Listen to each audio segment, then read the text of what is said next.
नमस्कार। नेपाल की बातों में हम आज आपके लिए लेकर आए हैं पूर्णचंद थापा, नेपाल के जो कमांडर इन चीफ हैं। आज उन्होंने नेपाल के लिए क्या किया इस बारे में कुछ बताएंगे। देखिए दोस्तों, कुलमान घिसिंग ने लोड सेटिंग कम की, वो हमने आपको बताया, लेकिन कुछ लोग ऐसे होते हैं जो देश के लिए बहुत काम करते हैं लेकिन जनता की नज़र में नहीं आते हैं। उनमें है एक पूर्णचंद थापा। और इस वीडियो में हम आपको ये भी बताएंगे कि जो नेपाल के कुछ लोग हैं कहते हैं कि भारत ने नेपाल की सेना को कमजोर कराया, उस बारे में भी कुछ थोड़ा सा बताएंगे। सबसे पहले तो दोस्तों, पूर्णचंद थापा कौन है? नेपाल के प्रधान सेनापति। देखिए दोस्तों, प्रधान सेनापति बहुत प्राचीन शब्द है। इस शब्द का इस्तेमाल भारत में नहीं होता है। नेपाल के चीफ इन कमांडर को प्रधान सेनापति बोला जाता है, या जनरल जो है, भारत में जनरल बोला जाता है और चीफ इन कमांडर बोला जाता है। व्यक्तिगत तौर पे प्रधान सेनापति जो शब्द है ये मुझे बहुत ही ज्यादा पसंद है, और ये जो आप निशान देख रहे हैं नेपाली आर्मी का, ये भी मुझे बहुत पसंद है क्योंकि इसमें डमरू का निशान है। और आपको तो पता होगा मैं कहीं ना कहीं हिंदूवादी आदमी जरूर हूं, और हमारा बस चले तो हम भी भारत का निशान इसी को रख दें जो आप लोगों ने अपनी सेना का रखा है। लेकिन भारत एक सेकुलर कंट्री है। प्राचीन समय में भारतीयों का या भारतवर्ष के जो राजा लोग थे उनका शब्द था, युद्ध घोष था, हर हर महादेव। लेकिन प्राचीन भारतवर्ष की लगभग बहुत सारी चीजें अब नष्ट हो चुकी है। कुछ चीजें हैं जो अभी नेपाल में मौजूद हैं। हमने आपको बताया था ना कि प्राचीन भारतवर्ष के 8 लड़के थे, उसमें से केवल इंडिया और नेपाल ही बचे हैं, बाकी सब मर गए। इस पर अलग से एक वीडियो लेकर आएंगे हम। पूर्णचंद थापा, उनसे पहले बात करने से पहले आपको ये बता दें कि नेपाल के बहुत सारे विश्लेषक लोग हैं, वो कहते हैं कि नेपाली सेना को भारत ने कमजोर करवाया। देखिए दोस्तों, सेकेंड वर्ल्ड वार में भारत की जो अपनी सेना थी ब्रिटिश इंडिया की, वो 25 लाख थी, जिसमें 2 लाख गोरखा थे और 23 लाख और इंडियन लोग थे। तो नेपाली सेना भी उस समय काफी थी। लेकिन हुआ क्या कि 1950 आया, भारत आजाद हुआ।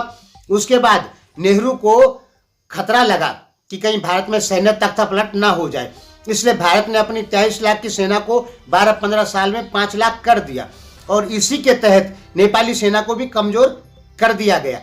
भारत की भी कमजोर कर दिया गया और नेपाल की भी कमजोर कर दिया गया, क्योंकि नेपाली किंग को भी डर था कि कहीं मेरी जगह सैन्य प्रमुख ना ले ले। तो जो सेनाओं को कमजोर किया गया भारत और नेपाल की 1950 से 1962 तक, वो भारत के लोगों के द्वारा ही किया गया। जो सत्ता में लालची लोग बैठे थे उन्हीं के द्वारा किया गया। वो तो चीन ने भारत पे हमला कर दिया तो जाके भारत ने अपनी सेना बड़ी की। अगर चीन हमला नहीं करता तो भारत के पास इस समय 5 लाख से ज्यादा सेना नहीं होती। लेकिन चीन ने हमला किया, कुछ अच्छा ही किया चीन ने, तभी तो हमारे पास बड़ी सेना मौजूद है इस समय। तो दोस्तों, बात करते हैं पूर्णचंद थापा के बारे में।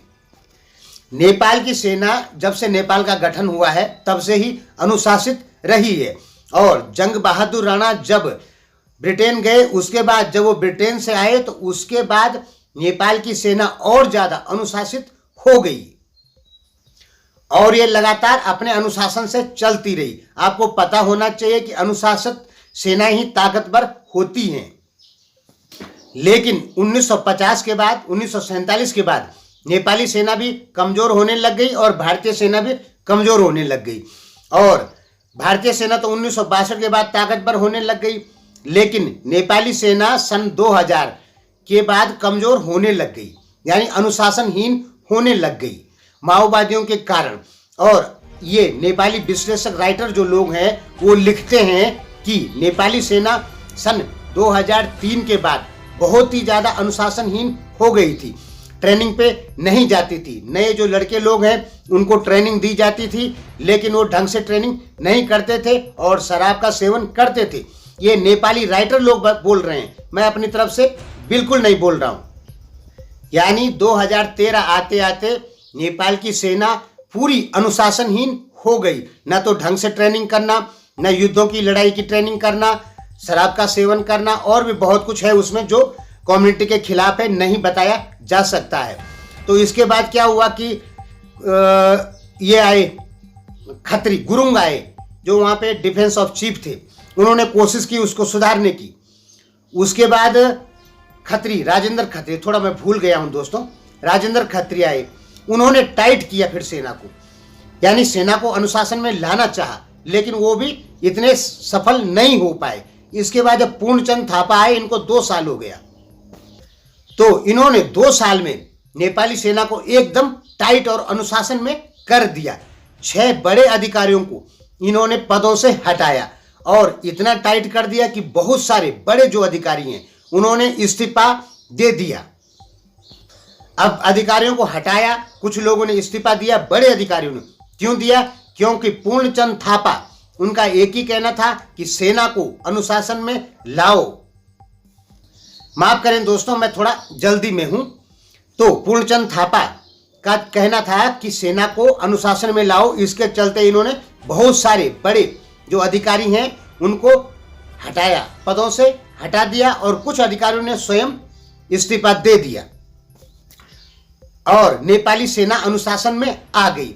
अभी दोस्तों नेपाली सेना का क्रेज अच्छा बन गया है नेपाल में। पूर्णचंद थापा का भी क्रेज बहुत ही अच्छा बना हुआ है। हालांकि कुछ लोग उंगली भी उठाते हैं, लेकिन वो उनकी संख्या बहुत कम है।